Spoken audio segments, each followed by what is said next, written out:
We do love the Little Rascals. We do love the Little Rascals. We love the Little Rascals here on Texas Rangers Daily. Hello, my name is Chris with a positive C, and we are here on a Monday edition of Texas Rangers Daily, brought to you by the good people at Fan Arch. Fan Arch, thank you guys for being so gracious and loving to the Texas Rangers faithful, including myself, as we have a wonderful jam-packed show here today, maybe this evening, maybe this morning, whenever you are ingesting some Texas Rangers Daily here with Chris. In fact, comment down below where and when you guys are having some Texas Rangers Daily in your life. Please, I want to know. It would be really fun to get to interact with you guys. Maybe you're watching Texas Rangers Daily on your lunch break. Maybe you're having some breakfast, getting the kids ready for school, ingesting some Texas Rangers Daily. However you're doing it, whenever you're doing it, wherever you're doing it, comment below. Please like and subscribe too, because if you subscribe to Texas Rangers Daily, we'll be able to give you more killer content.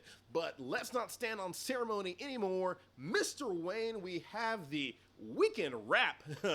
I might need to be careful with those W's. I'm not like Jameis Winston eating W's. I'm not. No, but the Rangers were eating W's this week. They were eating W's in New York. They took on the Mets in Citi Field for a 3-game series. Very important 3-game series for both teams. Mets struggling, Rangers surging. Let's see what happened. Friday was a fun game. Friday, 8 runs for the Rangers. The Grom back in Citi Field, back in New York, where he has like a 2.21 ERA or something like that. Really ridiculous ERA. He had one hiccup in the third. He had to give up 3 in the third, but that's it. He only gave up like 4 hits the whole time. Not a regular DeGrom start when it really comes down to it, because, there weren't a lot of strikeouts, but can you really, really be too mad about that when he only gives up 3 runs in 7 innings, and the team scores 8. The team scored like 6 in the first, too. And DeGrom didn't have a typical DeGrom start at all, because he got run support, and that usually doesn't happen in Jacob DeGrom starts. Michael Hellman on Friday, again, one of these, is over here. Yeah, these little rascals, even though he's 29. Michael Hellman, great game, 2 hits, 2 RBIs. Let's move along to Saturday. We won again. We did it, Rangers. Yeah. I'm not going to say we. Okay, let's go ahead and jot this down. I will stop saying we, because I didn't play. These Rangers played. These kids, these veterans, these guys who have been here since 2022, these guys who just got here, they're coming together right now at the best time, and they won in a 9th inning walk-off. Not a walk-off win, because they're not home, duh, Chris. But the big 9th inning hit from Wyatt Langford, definitely, sealing the game against Edwin Diaz, by the way, one of the best closers in the game. Edwin looked really bad in that inning, just from watching it. He looked all out of sorts the entire inning, and so that was something that almost was bound to happen, the way he was just throwing. He didn't look like he had command of his pitches at all. So that was really interesting. But yeah, the Rangers take the game number 2 in a really, really fun fashion. Wyatt Langford has a good game. But I think the biggest story within that game is Patrick Corbin. Patrick Corbin wasn't good against the Mets while he was in Arizona. In fact, not Arizona, while he was with the Nationals. He was with Nationals, and his last 4 starts against the Mets, he gave up 18 runs in only 14 and a third innings. Actually, his last 3 starts, 14 and a third innings, gave up 18 runs. Not good, but this time, 0 runs. Like Corbin was dealing. And I was listening to the home of the Rangers, 105 through the Fan, and KNC Masterpiece. They were talking about how beautiful it is watching Corbin pitch, and yeah, he is. He's a beautiful pitcher. Some of the arcs of his pitches, the way he goes about working at bat. If you want to watch somebody who makes pitching look like like what it's supposed to look like, basically, like an art form. Patrick Corbin's your guy. And Sunday wasn't that great, guys. Sunday, let me get my notes right here because Sunday didn't look good. Sunday was a 5-2 loss in 10 innings, so it wasn't too bad. It wasn't too bad. We still put him in extras, but there was a bunch about that game that just didn't sit right with me.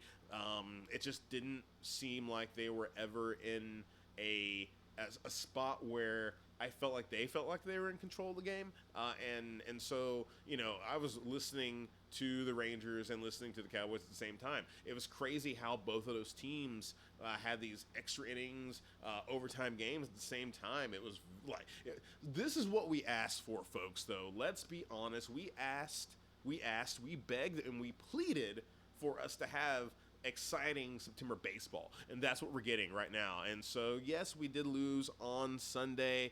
Curvelo gives up the walk-off. That's a true walk. This was a walk-off, guys. Walk it off. Pete Alonso with the walk-off home run. And Curvelo, it's interesting with Curvelo because he was actually pitching very, very well. His last 4 starts, no earned runs, only 3 hits allowed, 4 Ks, no walks. This inning, he gives up a walk and he gives up the walk-off home run. So Curvelo needs to, kind of tighten the shit back up, get himself right, because he's going to be needed in the push to the playoffs these next few series. Now we have to talk about where the Rangers ended up during that time, because, well, we had a lot of action going on with Houston and Seattle, and so let's take a look at the playoff tracker. The wild card and West did a little shifting, but the Rangers didn't really shift much. The Rangers, so check this out. This is a very interesting what happened here. So they started the weekend off. They started out 2 out in the division, 2 out in the wild card. They ended the weekend 3 out in the division, so they lost ground and still stayed steady with 2 games out in the wild card race. And so that makes this series coming up with Houston so important. In fact, they have to win. They have to win 2 out of 3 at the very least. If they lose 2 games in this series, I think the season's over, because it just takes so much in the last 2 series of the year to get past the teams that are in front of you at that point in time. As long as Seattle doesn't, dive bomb. So if, Seattle dive bombs and you lose 2 out of 3 to Houston, maybe things aren't so bad. And I think the numbers really, dictate that. In fact, the ESPN playoff tracker says that the Rangers still have a 42% chance of making the playoffs and a 37% chance at the wild card, which is tied with Houston, which is tied with Seattle. And Houston is like right in our way because we play them coming up tonight, Monday, Tuesday, Wednesday. Super important series. We must win 2 out of 3. After that, we have no more teams in the West. We don't play Seattle again, so that's it. And then the only other team that we play that even is really fighting for their lives is Cleveland. That's the last series. So that Cleveland series could be super, important. But in reality, guys, the Rangers need this series in Houston to be the series that puts them in control. They have to come out of this in control, because they don't control their own destiny after that. So that's where we're at in the playoff tracker. And you know who's actually gotten us here? Hold on, I'm going to step back real quick to show you this. So we love the Little Rascals, and it's very important that you understand that, the Little Rascals, that's Michael Hellman. Michael Hellman's 29. He's not exactly a young kid, but he's inexperienced. And another guy who is actually, there's a lot of parallels between the 2 people we're about to talk about right now, is Jacob Latz, who's also 29, who was also an 11th round draft pick at one point in time. And so these guys, Jacob Latz and, hold on. There we go. We're going to talk about these 2 right here. Jacob Latz and Michael Hellman, both 29-year-olds, both at one point in time 11th round draft picks, and both super important to where the Rangers are right now. And it's because they're maximizing their opportunities. And that's huge in baseball. That's huge in all sports, but definitely in baseball. It's there's sometimes, especially once if you're a minor leaguer and a career minor leaguer, where you're only gonna get maybe 15, 20 at bats to show what you really have inside and what you're really made of. And Michael Hellman in the he's got a lot more bats than that this year, but every time he steps to the plate, he comes through. In fact, he pinch hit, I believe, in on Sunday's game, and immediately dividends. He got a hit immediately. So it's like he's every time he steps up, every time he gets a chance in the field to make a play, every time he steps up to an at bat, he is making the best baseball play he possibly can. And you can say that for a lot of the Little Rascals, they're all making winning baseball plays, which Chris Young will talk about. He loves winning baseball plays, and he goes over kind of what those are. Taking an extra base, sometimes doing the little things, and that's what Michael Hellman does. He does the little and big things. And then Jacob Latz. Jacob Latz is an interesting case study because I believe, and I even talked to Jared Sandler, one of the voices of the Texas Rangers, even talked to him about this. He reminds me in role of Dane Dunning in 2023. You could have him out of the bullpen eventually in the playoffs. If he needs to be stretched out to start a little bit, he has and has done very well. He can do multiple roles, except Jared thinks that his ceiling is even higher than Dane Dunning's was, and that's Dane was a pretty high prospect, at least in the White Sox organization, for a little bit. So there was a little bit of pedigree and expectation for Dane. I'm not sure if the same thing is for Jacob. If it is, next year I think you have your fourth starter penciled in, because I'm not sold on Kumar Rocker.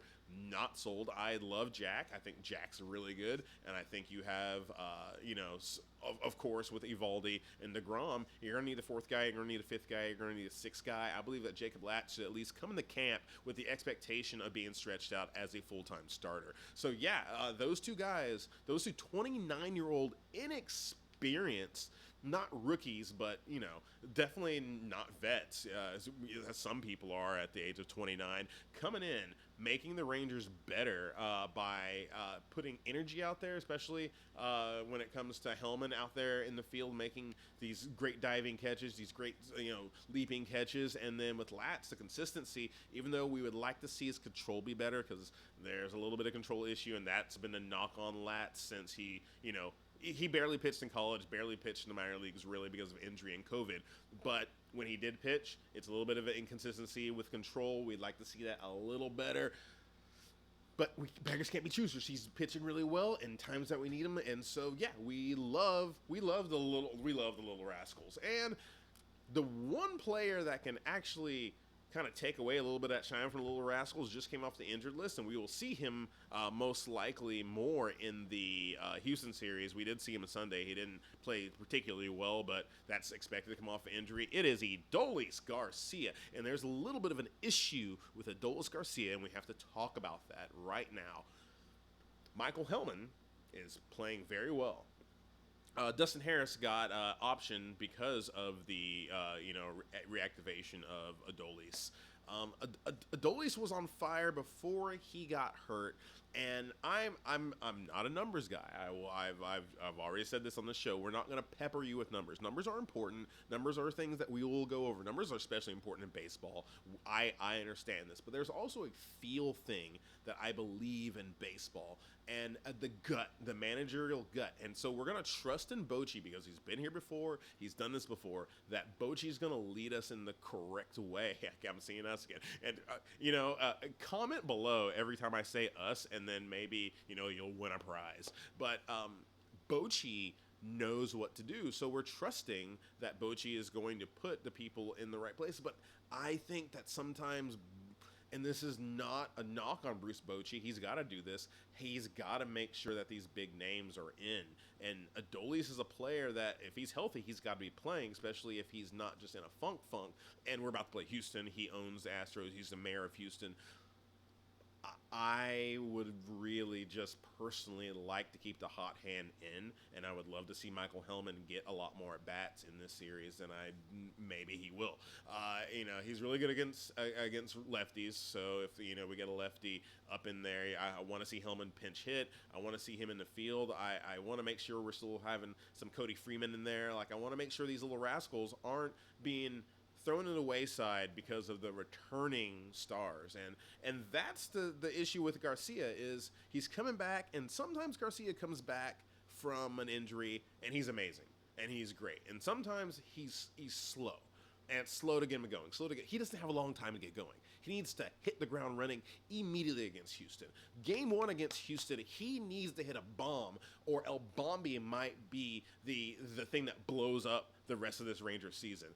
I'm not gonna predict that Adolis Garcia and his issues are going to implode the Rangers. I'm not gonna predict that. I think that's in bad taste. But I will say that he's a big factor in the way that this season is gonna go. And you may not believe me. And if you don't believe me, you can comment below. You can like and subscribe. Share it around. Share it to your neighbors. We love talking to your neighbors. You can talk to me, Chris with a positive C, anytime. My Twitter account is _positive_C. You can find that on Instagram too. And chat with me. I love talking ball. I love chatting with people. And we will be we'll be here all week with Texas Rangers Daily. Texas Rangers Daily brought to you by FanArch. FanArch again. Thank you. And later on this week, of course, let's see. Let's look at the handy dandy notebook pad. I think I got my segments over here. Okay, yeah, here we go. Later on this week, we're gonna do a little fun little thing of the best Texas Rangers All-Stars of all time. That'll be a fun segment. We will go over the Bruce Bochy interview on Wednesdays as he meets with the home of the Texas Rangers, the 105 through the Fan, KNC Masterpiece. We'll also talk about what CY had to say today on the G-Bag Nation. Again, the home of the Rangers is 105 through the Fan, so if you want a lot more Rangers content even than you're getting here on Texas Rangers Daily, go listen to 105 through the Fan and then come back here and we can talk about what they're talking about, because that's what I'm talking about too, folks. So love you guys out there. Stay lovely. Manuia, stay gold, pony boy, and we'll see you next time on Texas Rangers Daily.